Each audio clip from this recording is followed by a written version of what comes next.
Hey guys, welcome to the Q with Q. It is me, your host, Quentin R. Giles. But if we're friends, then you know you have to call me Q. And I want to talk about the thing that is on everybody's mind and probably causing so many people anxiety because it has been driving me up a freaking wall. And that is Joe Biden and who he is going to pick for his vice president. Now, we already know that he's going to pick a woman. He's committed hardcore to that. But in the last month or two, there has been this massive move for him to pick a black woman, right? And I think that would be totally dope. However, I'm starting to change my mind on how much I really want that. And before you get nervous, like, whoa, what's going on? What you mean you don't want a black woman? Or, whoa, what are you trying to say? Like, you don't think black women can do the job? No. Let me explain what I mean. When we've asked Joe Biden, and I say we as, people, we've asked him, is he going to pick a black woman? And he's very dodgy on who he's going to pick for, VP, whether that person be black or not, right? But he is very clear on nominating a black woman to the Supreme Court. And so I've been thinking about this. Like, he is very clear and very matter of fact. I will nominate a black woman for the Supreme Court. When you ask him, like, hey, will you choose a black woman for your running mate? He always talks about, I'm going to pick the most qualified person, make sure we align, yada, yada, yada. He gives the politically correct answer, right? But he doesn't do that for Supreme Court. And so I started thinking about this and I'm like, okay, which would I rather have? I mean, I would rather have both, but the way Joe Biden is talking, it doesn't look like, I'm going to get both. And ultimately, it's his choice. And both of these positions, would be glass ceiling shattering, epic, moves in epic history in the making, right? To have a black female vice president and a black female Supreme Court justice, right? Those two things would be absolutely amazing. Absolutely amazing. I'm here for all of that. But if I had to choose one, I would actually choose the Supreme Court. And I'm going to tell you why. Being the vice president is great, right? You are literally a heartbeat away from the presidency. You would break ties in the Senate if there was one. Obviously, you work closely with the president and you have, other projects that the president gives you. And all those things are great. And yes, it'd be awesome for representation. And it is definitely long overdue for that representation to be in the White House in that position, but in all positions.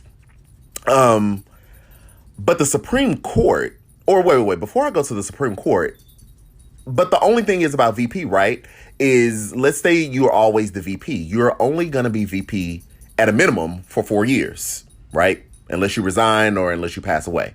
So if you serve out the term, it's 4 years. If you get reelected, it's 8.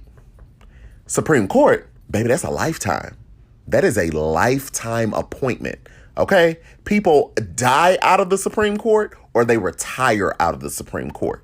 And so when we talk about a lasting impact and what is going to do the most good to have that representation, I say the Supreme Court, because I don't really view our checks and balances in the way that we have all been taught. We view, the presidency, Congress, and the Supreme Court. There's this checks and balance. We have 3 branches of government and they all place a check on each other. I don't believe that that's actually true when I really think about it. And I'm going to tell you why. If the president does something, Congress can try to stop him or her. They can sue. Regular citizens can sue. If it reaches the Supreme Court then makes the final decision, right? They either say, yes, president, you can do that, or no, president, you can't do that. If Congress does something and the president doesn't like it, he or her could sue. Any of us could sue. And if it makes it to the Supreme Court says, yes or no, Congress, you can do that. The Supreme Court literally is the last stop. So whatever they say goes. Now, is the Supreme Court in the day-to-day of legislating like Congress and all those things, or being the commander-in-chief like the president? No, I do think that there is a separation of powers, but I don't know that I agree that there are checks and balances, because the Supreme Court holds literally all the power.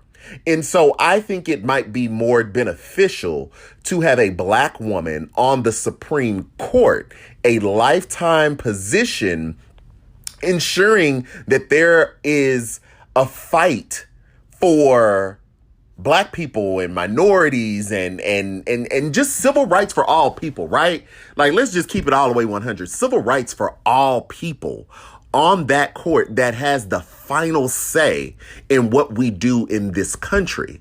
And so I think that would just be more beneficial. And Joe Biden has unequivocally said that it will be a black woman that he nominates to the Supreme Court. We know, I mean, we can speculate, but let's call it a thing a thing. We know RBG is hanging on just for Donald Trump to get out of there. Like, with all the health issues that sis is going through, I'm pretty sure she wants to step down and just focus on, you know, her health. Or she might want to work. I don't know. Let me not put that on her. But if there was any seat to take, it would be RBG's seat, right? If Joe Biden comes in January, boom, baby, RBG need to go ahead, baby, announce their retirement the next day.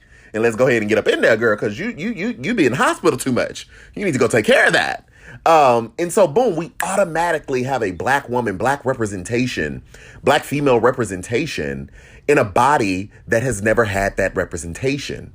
And I don't say that to diminish the vice presidency, but the vice presidency is only going to come with so much. The Supreme Court, baby, that is where it's at. And so I think that I am okay with Biden not choosing a black woman. Now, if he did, I'm still okay. Hey, let's get that thing too. But again, if we had to choose, that's kind of where I'm at with it. And so I hope that all made sense and gave you something to think about. I'd love for you all to give me your feedback. I am actually going to post this on my Instagram. I'm going to post a screenshot of this podcast and ask which would you rather. And I'd love to hear what your comments are on my Instagram. If you haven't followed, or if you haven't been there, the Instagram is just like the name of this podcast. It's The Q with Q.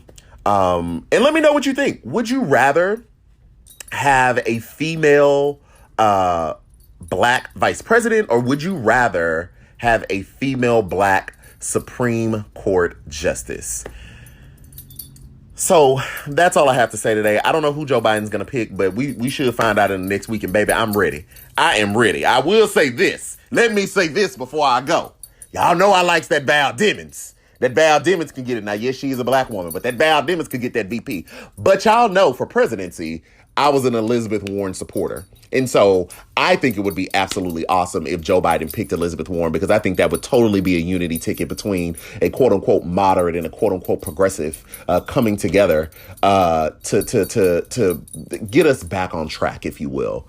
But if not, Elizabeth Warren, I'd like to see her over there as Secretary of Treasury. I would like to see that if she doesn't get the VP. Actually, I'm kind of torn on Secretary of Treasury, or if she should stay in the Senate and continue to fight for us on that front, or if she should run the the Consumer Protection Bureau.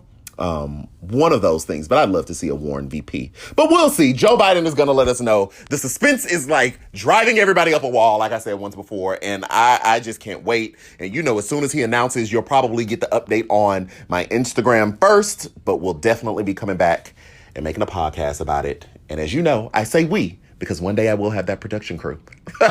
So we will come back and make a podcast about it. Until next time, guys. Oh, gosh. What was that? Until next time, guys, it's me, Quentin R. Giles, or Q if we're going to be friends. And this is The Q with Q.